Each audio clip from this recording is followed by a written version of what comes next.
محمد مظفر حسین جے پور راجستھان سے نے سوال کیا ہے کہ ایک مولوی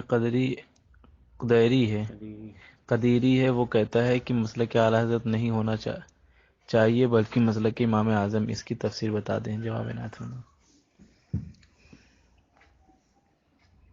ان سے یہ پوچھئے کہ اگر آپ سے کوئی یہ سوال کرے کہ حضرت امام اعظم ابو حنیفہ رحمۃ اللہ علیہ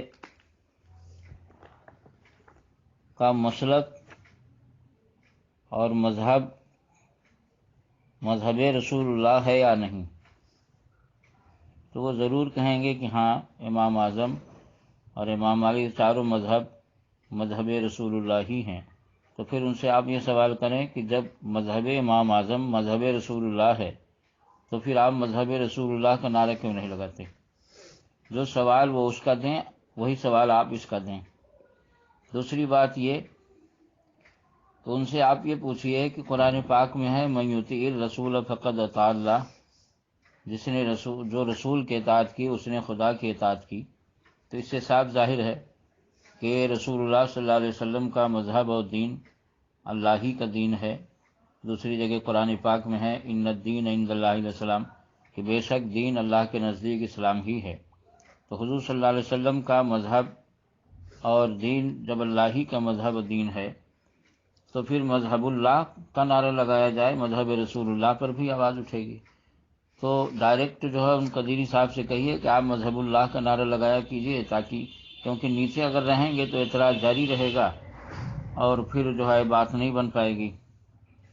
بات دراصل یہ ہے کہ جب آدمی کو کسی سے عناد اور جلن ہو جاتی ہے تو اس کی اچھی بات پر بھی وہ اعتراض کرتا ہے، ورنہ بار بار ہمارے اکابر جو ہے اس بات کی صراحت کر دیے ہیں۔ مثلا حضور تاج الشریعہ، شارح بخاری اور فقیہ ملت وغیرہ کی مسلک اعلی حضرت سے مراد مسلک اہل سنت ہی ہے، اس سے کوئی دوسرا مسلک نہیں ہے۔ ہماری جماعت کی عظیم ترین شخصیت شارح بخاری حضرت علامہ مفتی شریف الحق صاحب، جو بڑے بڑے علماء کے استاد بھی ہیں، وہ فرماتے ہیں کہ مسلک اعلی حضرت وہی مسلک اور مذہب ہے جو حضور اقدس صلی اللہ علیہ وسلم لے کر دنیا میں مبعوث ہوئے، اور انہی عقائد و اعمال کا نام ہے جو تمام صحابہ کرام رضی اللہ تعالی عنہم کا تھا، جسے صحابہ کرام سے تابعین نے لیا تھا، تابعین سے تبع تابعین نے لیا، اور قرنن بعد قرنین اسلاف سے منتقل ہوتا ہوا آ رہا ہے، جو سرکار غوث اعظم اور سرکار غریب نواز اور تمام اولیاء کرام و علماء اہل سنت کا تھا۔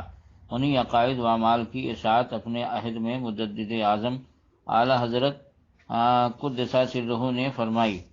صرف دیوبندیوں، مودودیوں، وہابیوں، صلح کلیوں سے امتیاز کے لیے اس کا نام مسلک اعلی حضرت رکھا گیا، اور بلا شبہ مسلک اعلی حضرت زندہ باد کا نعرہ لگانا صحیح ہے۔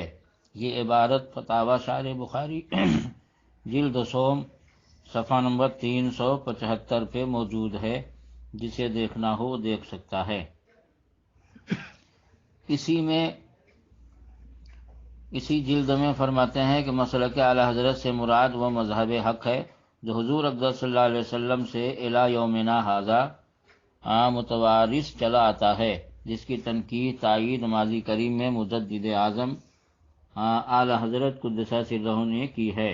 اس لفظ کے رواج دینے کی اصل وجہ یہ ہے کہ جب اسلاف میں فرقہ باطلہ، روافض، خوارج، معتزلی پیدا ہوئے تو مذہب حقہ کے امتیاز کے لیے اہل سنت و جماعت لفظ شائع و ضائع ہوا، لیکن ماضی کریم میں کچھ فرقے ایسے پیدا ہوئے جو گمراہ، بددین اور اسلام سے خارج ہوتے ہوئے بھی اپنے آپ کو سنی اور اہل سنت کہتے رہے، جیسے وہابی، دیوبندی، مودودی، صلح کلی وغیرہ۔ تو اپنے آپ کو صرف سنی اور اہل سنت کہنے سے ان بد مذہبوں سے امتیاز نہیں ہوتا تھا۔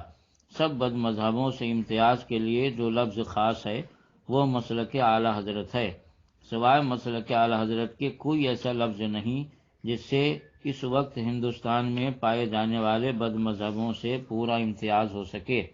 یہی ایک لفظ ایسا ہے جس سے امتیاز کامل حاصل ہوتا ہے۔ سائل کو اگر اطمینان نہ ہوا ہو تو وہ مجھے بتائے کہ صحیح العقیدہ سنیوں کو دوسرے بد مذہبوں سے ممتاز کرنے کے لیے کیا لفظ استعمال کرے گا۔ وہ جو لفظ بھی بتائے اسے میرے پاس لکھ کر بھیج دے تو میں اسے سمجھا دوں گا کہ اس سے امتیاز نہیں ہوتا۔ واللہ تعالی عالم۔